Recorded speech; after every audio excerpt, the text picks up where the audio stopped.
in to the Rock Talk Studio, the podcast where we dissect, analyze, and discuss the world of rock and roll books, documentaries, and movies. Today we're going to take a look at the documentary of Randy Rhoads, Reflections of a Guitar Icon.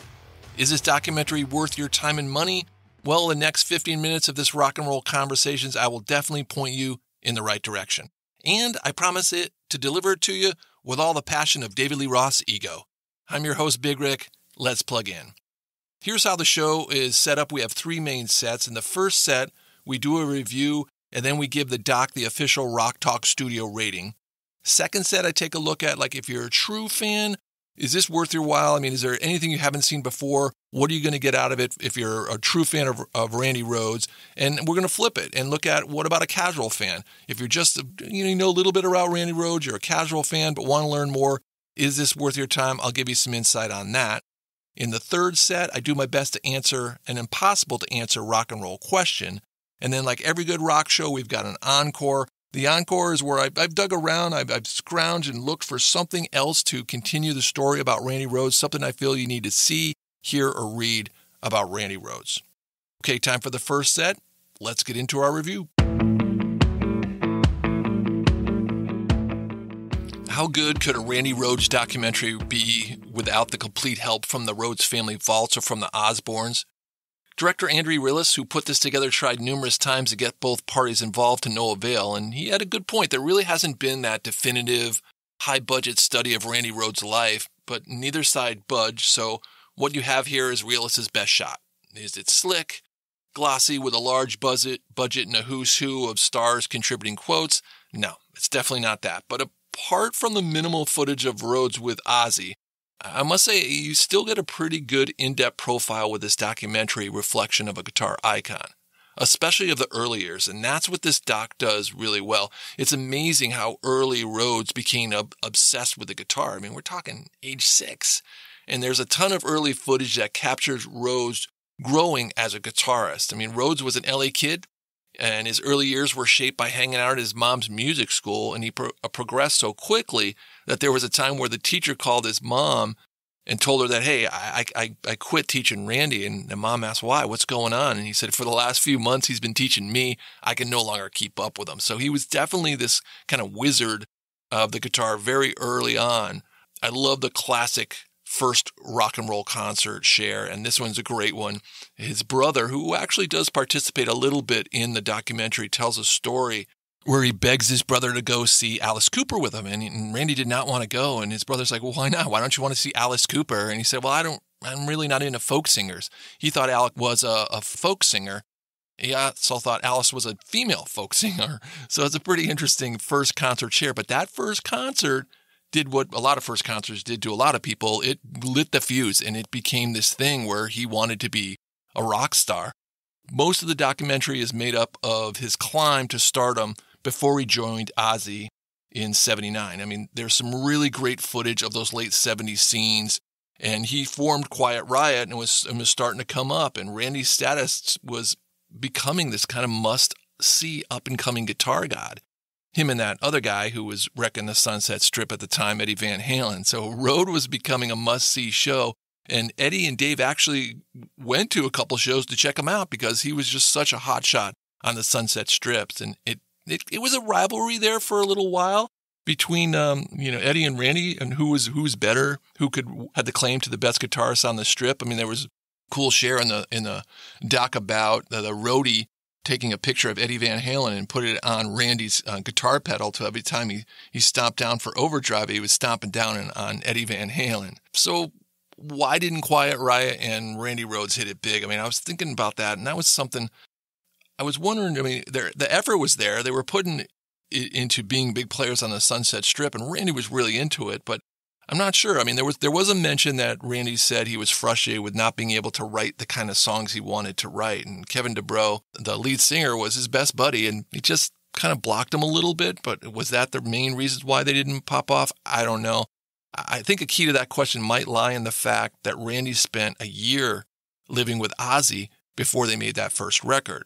So that synergy, that whatever it was that gave Randy a confidence boost. I mean, you're hanging with Ozzy. He was definitely in awe of him, spending a whole year to make that record. But it really would have been cool to see where he came up with those riffs and a little bit behind that. But again, the Osbournes haven't shared anything with this documentary, so I don't know if that kind of stuff's out there, but that would have been great to see. Whatever happened in the year produced a great record, and it showed the world what a dedicated group of Quiet Riot fans knew all along, that Randy was special and a one-of-a-kind talent. Let's not let that overshadow what we have here. It's a well-told story that needed to be shared, and that's what I really like about it. It's nice to see Randy getting some accolades here. It's 85 minutes, and it was narrated by Tracy Guns from LA Guns, and it's definitely worth watching. The inevitable ending, with Randy dying when he had no right to die and for really foolish reasons, was another reminder of what, the rock and roll world lost. And a tribute for this guitar slinger, though not with a big budget and with a multiple of stars, it's still welcomed, enjoyed, and appreciated. That's our review of Randy Rhoads' documentary, Reflections of a Guitar Icon.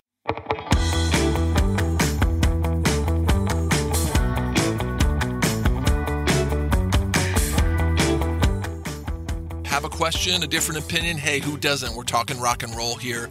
Shout out to me, Big Rick, at rocktalkstudio@gmail.com, or you can visit the website to see the past and the upcoming shows at rocktalkstudio.buzzsprout.com. That's rocktalkstudio.buzzsprout.com. Now it's time to rate this documentary. Let's put the official stamp on it, and let's see where it falls. The rating system is set up like this. A 1 is front row, doesn't get much better, great view, highly recommended doc. 2, loge seats, not a bad view, still recommended. And 3, you're in the nosebleeds, baby. Randy Rhoads, Reflections of a Guitar Icon is a 2. You're in the loge seats. I definitely recommend it.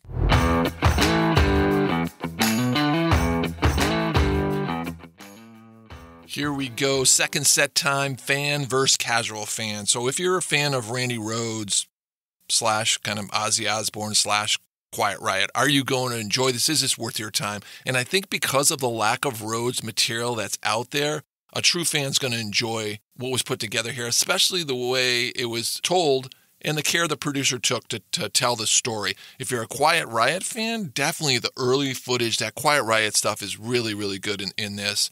It'll leave a true fan wanting more. There's no doubt about it, especially everything that might be kept out of this, that the Rhoads family might have, and what Ozzy and Sharon might be stashing. Who knows? Casual fan. So let's look at it from a casual fan's view. You get a fantastic early glimpse of how great Rhoads was. I mean, in his early 20s, you're shown just how committed he was in how much time and effort he put into his band Quiet Riot. And then, I mean, that was pre-Come On Feel the Noise stuff for the casual fan. And then you also get left with pondering where this guy might have ended up in the ranks of guitar gods. So it is something, I think there's definitely something there for a casual fan. Coming up next, the third and final set where we ask and answer an impossible to answer rock and roll question about Randy Rhoads.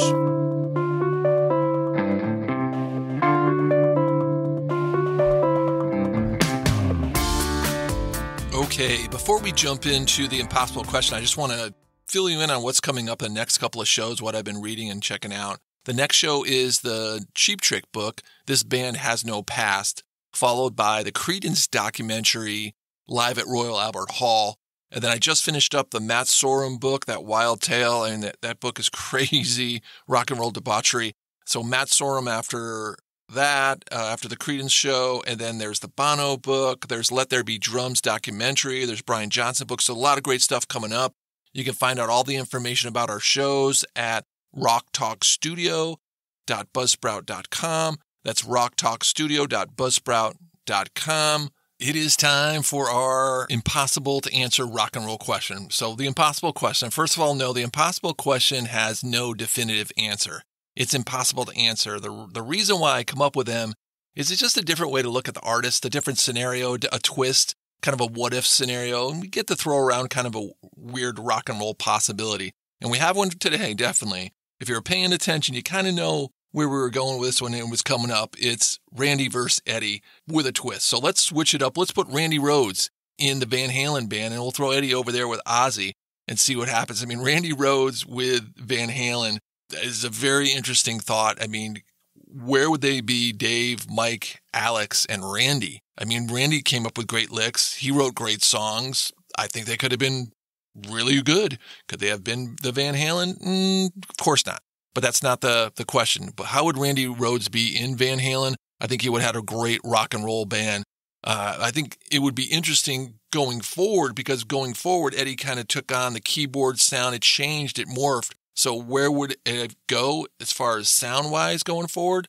Fortunately, with Randy passing, we'll never know. So that sucks. But the other side of the coin, Eddie and Ozzy, I mean, how could Eddie deal with Ozzy? Well, he dealt with Roth, so who knows? I mean, that would be an interesting sound. But Van Rhoads is our impossible question, answered the best we could. And that's why it's the impossible question. It's fun to ponder, impossible to answer.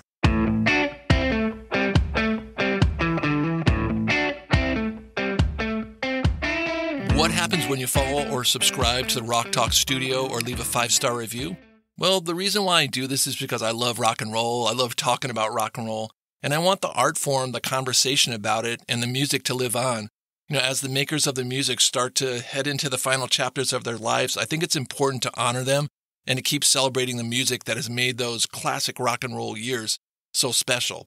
So hit the subscribe button, join this community, and know that any support is really, really appreciated. Let's get into the encore of the show. And what the encore is that's where I've just dug around and trying to find something that would further the story about Randy Rhoads, something that you can check out or listen to or see, and kind of next layer, the next step for Randy Rhoads. And this one, again, is a tough one because there's not a lot out there for Randy Rhoads. So all I can say is, pull out that Diary of the Madman record, pull out Blizzard of Oz, crank it up, and remember how great this young guitar slinger really was.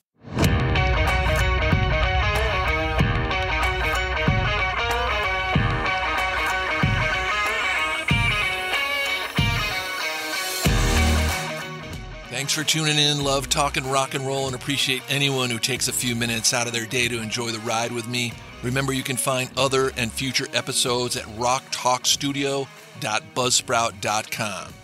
All right, tear it down, pack it up, and head on down the road. We'll see you next time in the Rock Talk Studio.